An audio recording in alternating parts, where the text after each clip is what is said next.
race in 2004. This is James Harvey Hylton, NASCAR Rookie of the Year, back about 1966. He is 72 years old, and he is trying to qualify for the Daytona 500. Is 21st, and he is the 4th fastest Dodge.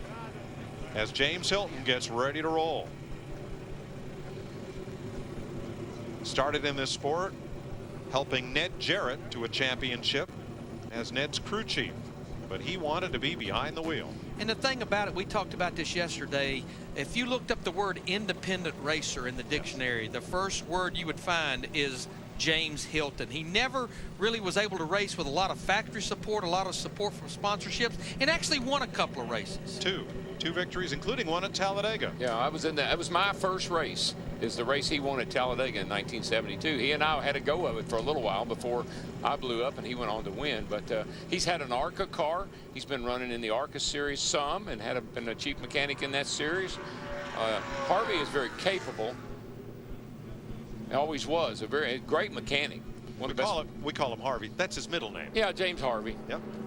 Harv. Last time James Harvey Hylton raced in the Daytona 500, David Gilliland was 6 years old. 1983 was Hylton's last Daytona 500 start. Mike, I got to give you some names of guys that have won poles. This is back in the day now. Fireball, Fonnie, Cotton, Shepard, Goober. Gober. Sorry, yeah. It's okay. Banjo, Pardue, Red Baron, Friday, Emmanuel Savakis, Perk, Lou, Possum, Elmo, Moon, Trickle. Guys that have won poles in NASCAR. What happened to all those guys?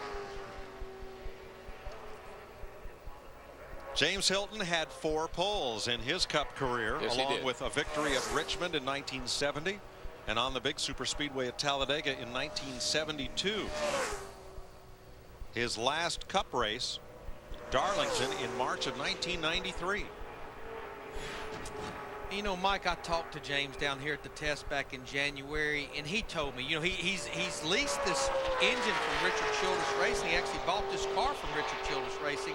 And he said, you know, Larry, I know it's going to be a stretch for me to make the Daytona 500. But he said, one thing I know, I'm going to get to test this car, I'm going to get to practice this car, and I know I will at least get to race in the dual races on Thursday. Well, the other question it would answer to someone like him is, what would it be like to drive one of the cars they're driving today? If I had really top-notch equipment, how would I have stacked up? What if I'd had this car 25 years ago, 30 years ago? How would I have stacked up? And so what's it like to drive a first-class car? And this is first-class equipment. 50-10 for James Hylton. 50th quickest as Daytona 500